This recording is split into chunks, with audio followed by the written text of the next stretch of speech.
would you give to be able to walk with Jesus, to be able to see him, right, with your own eyes, to hear him with your ears? What would you give, huh? A little bit? Something? This was incredible for us. And after about a year, do you know what he did? This scared the poop out of me. I'm sorry, right? He says to the guys, come here. We come together, and he says, I'm giving you now my power and my authority to cast out demons and to heal diseases. I want you to go preach the kingdom of God and heal.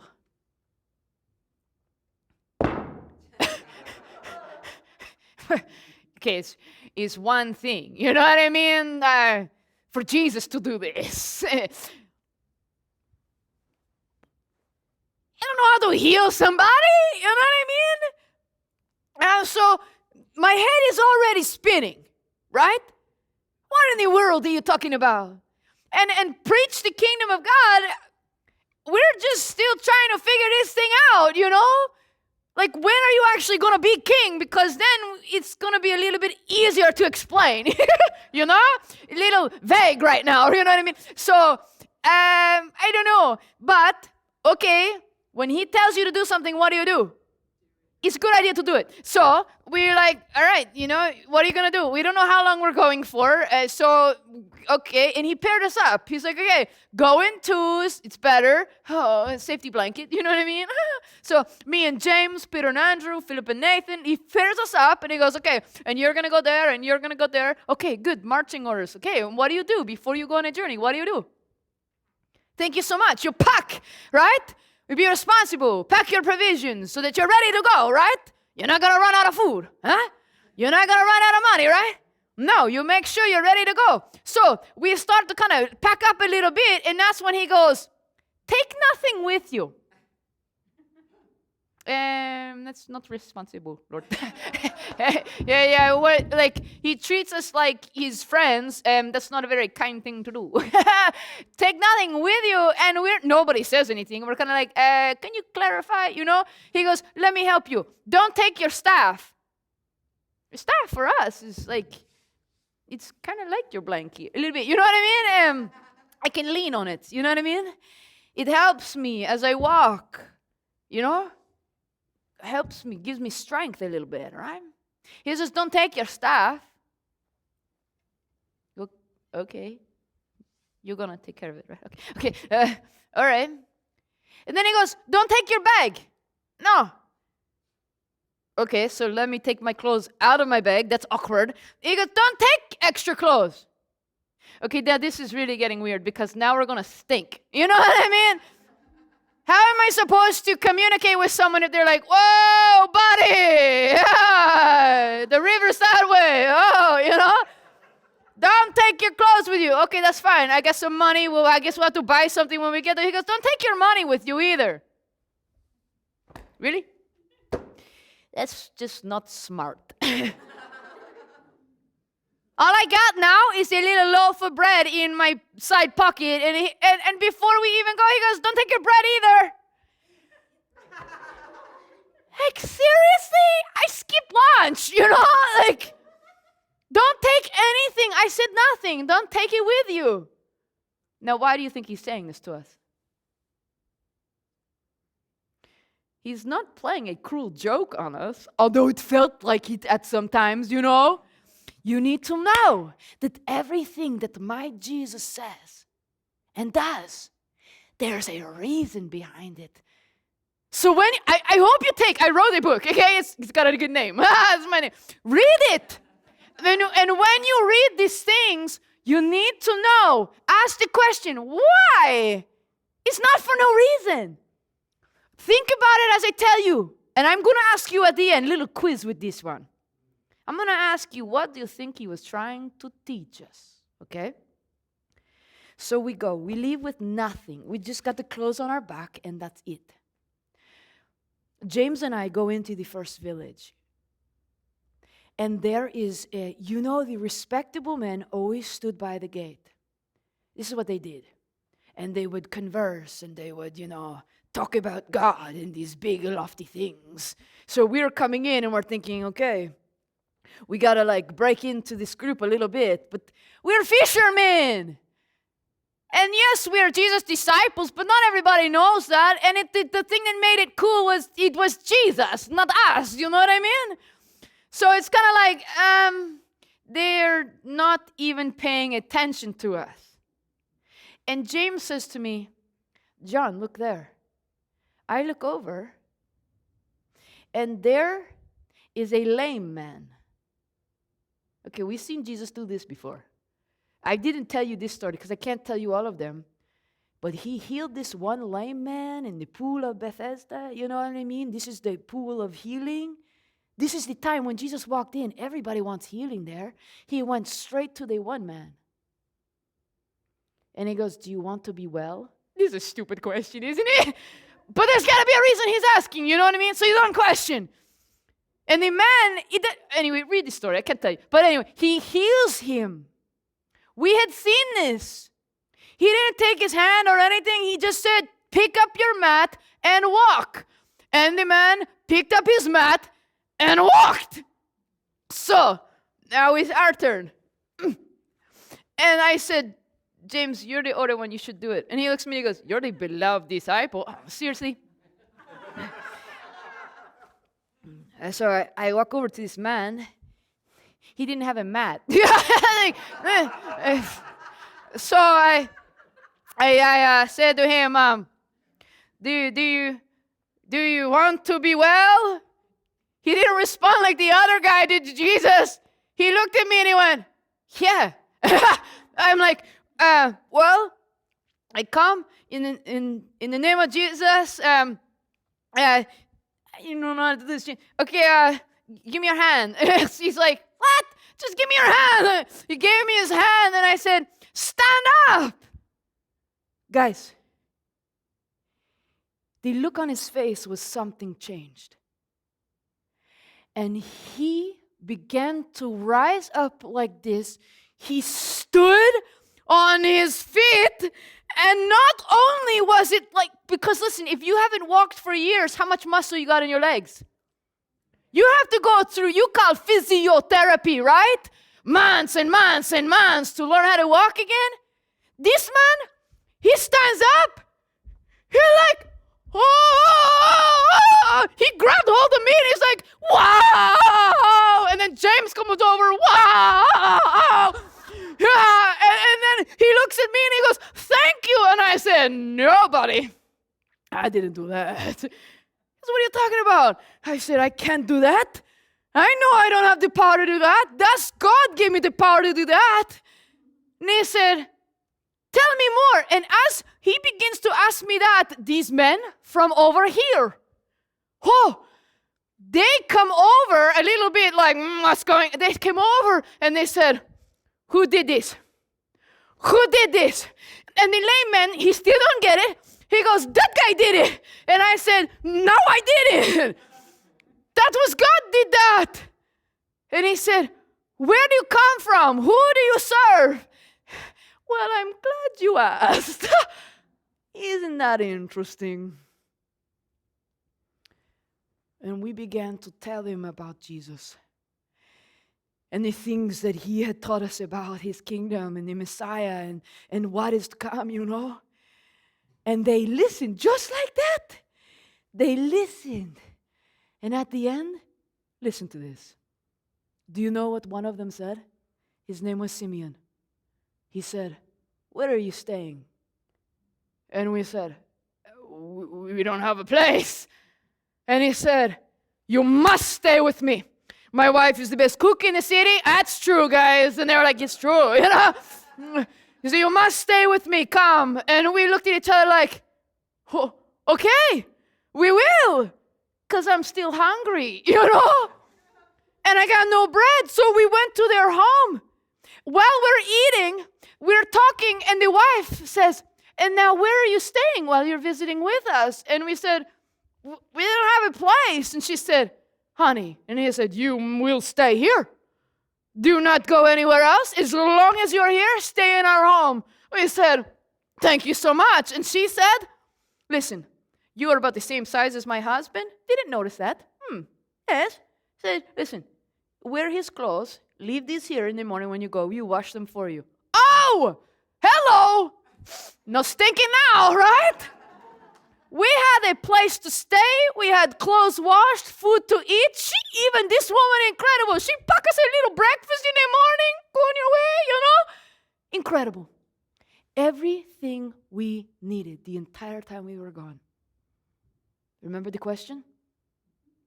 What do you think Jesus is trying to teach us in this? Well, she says, the Lord will provide. I heard someone say, trust Him. When we got back after that, I'm telling you, we returned to the Lord. We got there first, James and I, and we start recounting to Him. Because listen, that lame man, that was only the first one. I'm telling you, the next one, it was incredible. James is like, my turn. The blind man, you hear the blind man? The next one, we had a woman to come with the disease, There was a demon-possessed man. It was incredible. It just kept going, and people kept coming. It was like, whoa, this is pretty good now, hey? So we came back to Jesus to tell him about all the things that we had done. Can you say that with me again? All the things that no one's saying it with me. We had done. You ever do this at all? The first time you do something, you're nervous, you're going to wet your cloth, you know what I mean? and you recognize that it's not you when it goes well. Who gets the credit? Who gets the glory? Yeah, God the Father gets the glory. But then you do it a little bit more and a little bit more often. What sometimes you have the tendency to start to think, I'm pretty good, eh? And some hot stuff right here. Listen, it's so subtle. But Jesus did not say anything. And then Peter and Andrew came back, Nathan, Philip, and everyone comes back, Judas, Simon, they all come back. And they're telling their stories. This was incredible. Like, we got wide-eyed saucers, but you know what else is going on with us? We're tired, man. We are tired. We've been so busy ministering to the people, to the masses, And Jesus says to us, guys, you know what? Let's take a little trip. Let's go to the other side of the sea. It's quiet there. There's nobody. Come on. Okay. Just time with us and Jesus. Okay. This is what we love. Little retreat, huh? So we get in the boat. We get to the other side. We're pulling the boat up, and I'm getting excited. We're just going to sit around. We're going to tell some more stories and chill out a little bit. So we're pulling the boat up, and I look over here. No. No. You can see the people coming. They heard that we were going over, and so do you know what they did? They tried to beat us there because they want more. Do you ever experience this? You give them a little, they want what? They take a mile, you know what I mean? They want more. And I'm thinking, you greedy people, can you just give us some rest a little bit, right? But they're all coming, and I'm looking at James like, seriously, we just met with those guys, And Jesus, what do you think he's doing?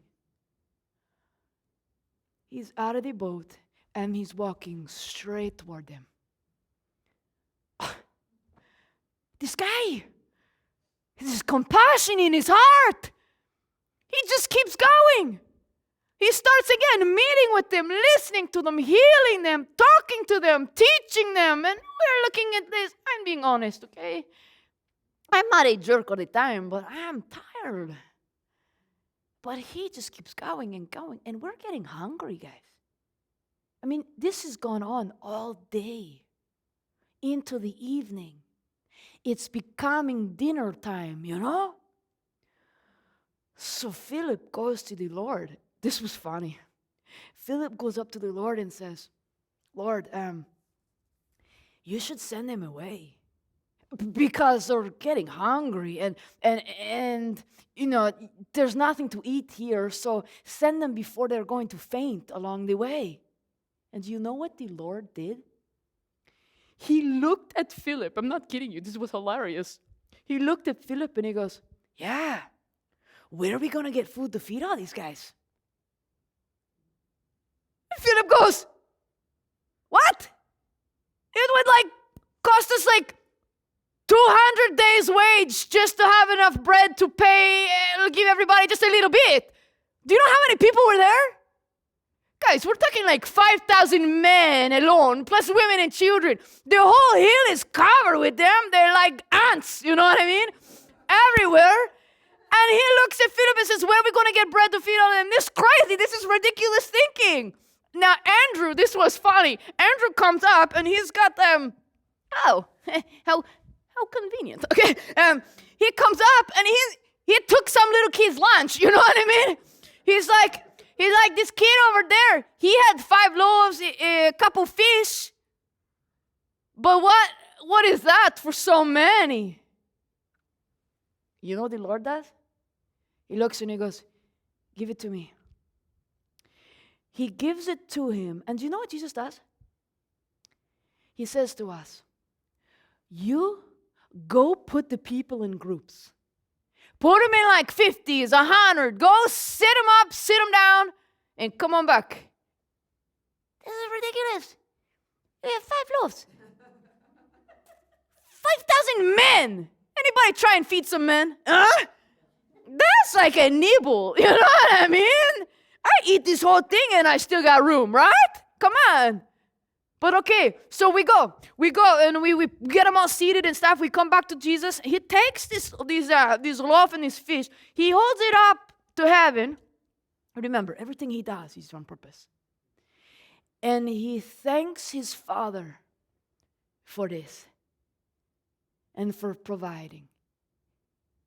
Providing? What are you talking about? And then Jesus begins. He says, come here. Okay. He didn't even give me a whole loaf. I mean, there's 5, there's 12 of us. You know what I mean? He gives me just this. He says, okay, go feed your people. Excuse me? This is so crazy. I go to the first person, I'm like, you want some? And they're like, yeah. So I'm like,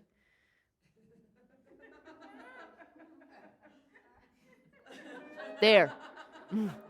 And I take it. I go to the next person, I'm like, you want some? Yeah. Okay. 1, 2, 3. Not that much. Okay. There you go. Happy eating. You know? We do all this. I get to this guy over here. He says, can I have some more? More? Seriously? Yeah, here. Sorry to the mom with the 5 children behind you, piggy, right? And I'm thinking, I didn't get any either. We barely made a dent. I go back and I'm like, I'm empty-handed. And the Lord goes, here you go. Where do you get that? Okay. So I turn to leave and he goes, oh, John. Yes, Lord. He goes, make sure they eat as much as they want.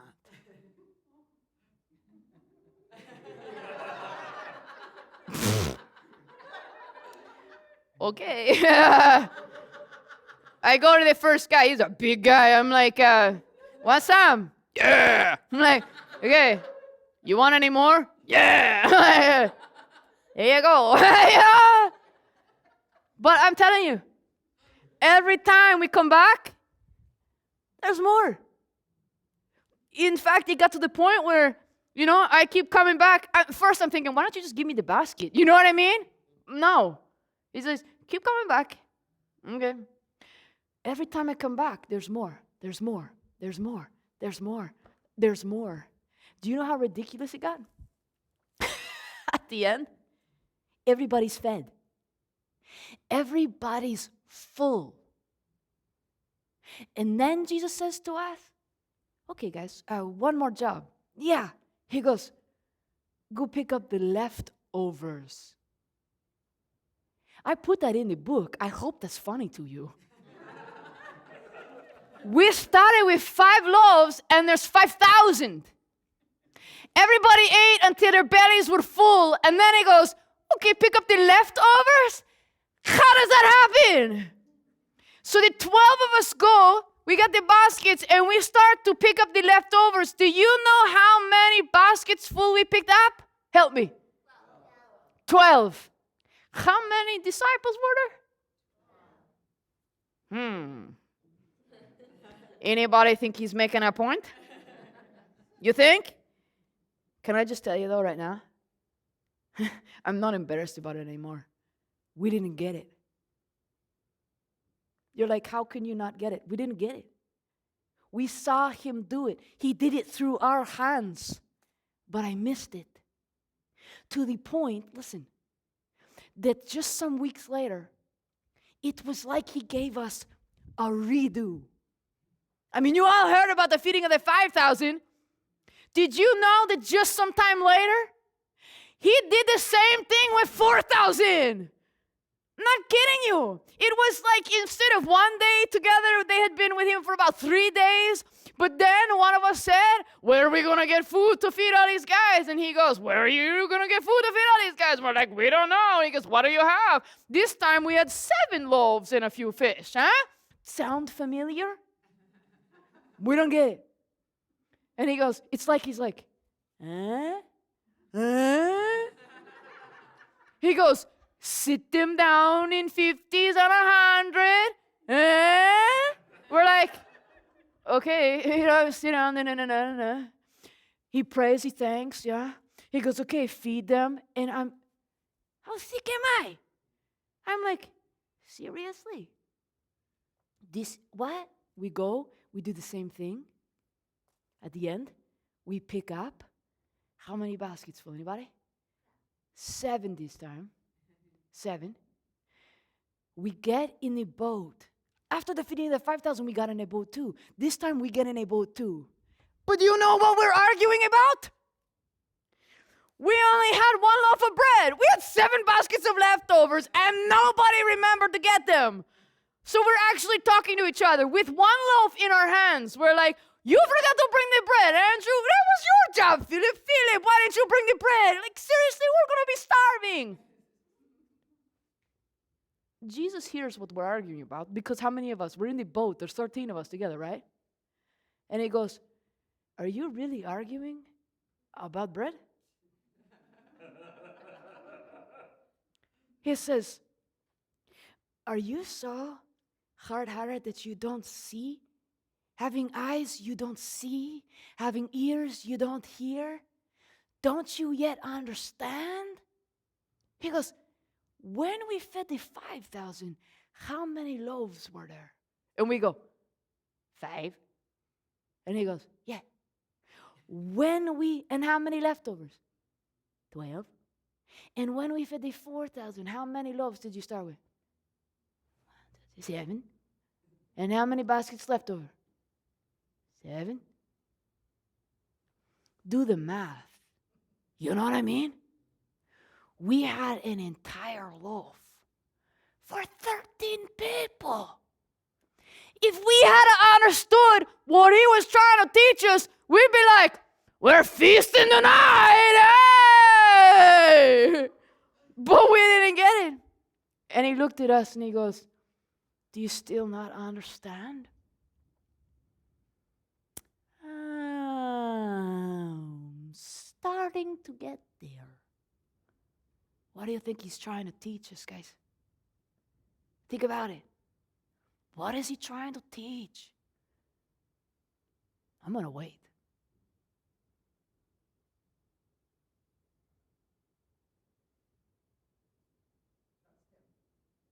Trust him.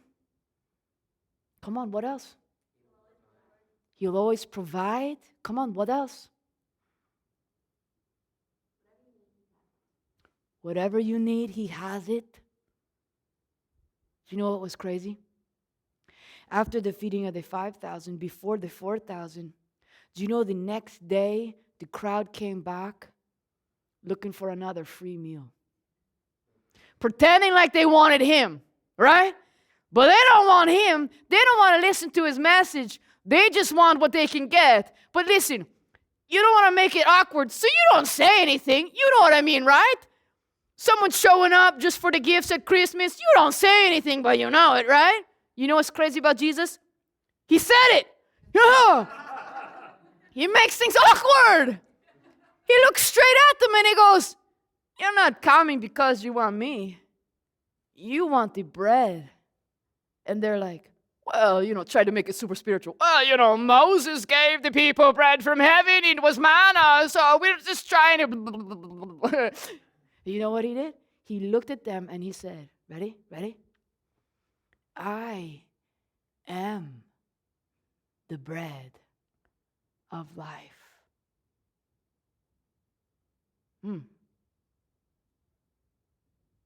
He kept going. You can read this in the book. He kept talking about, I am the bread of life. You need to feed on me. Guys, if you've read the book, that doesn't sound weird. It should. He's like, you need to eat me to have life. You need to drink my blood in order to live. That's weird. He goes, you have to eat my flesh. That's weird. Drink my blood. Okay, come on, Jesus. Can you dial it back a little bit? We're going to lose people, But he didn't. And you know what happened? He lost people. Even people that claimed to be his disciples. Not the 12, but some of the others. We heard them. They said to each other, they said, this is too hard. I don't understand. And they left. And you need to know that that actually affected Jesus. And he said to us, are you going to go too? And Peter, right? This was a good one though. Peter said, where would we go, Lord? You have the words of life. And you can see Jesus. Okay. Is he the one that satisfies you? Do you look to him to meet your needs? He's the bread of life. We didn't understand what he was saying, but this is the difference. We pressed in and asked him, what are you talking about? And this is what he delights, remember? He wants you to draw close. He wants you to come near. He's not just about you learning the lesson apart from him. No, come here. So we press in and we learn from him, okay? When something doesn't make sense, a circumstance or something maybe when you're reading, ask him. Teach me. Show me. He loves that. Okay? Don't give up too quick, okay? Don't give up too quick. All right. Bread? Want some lunch? Okay.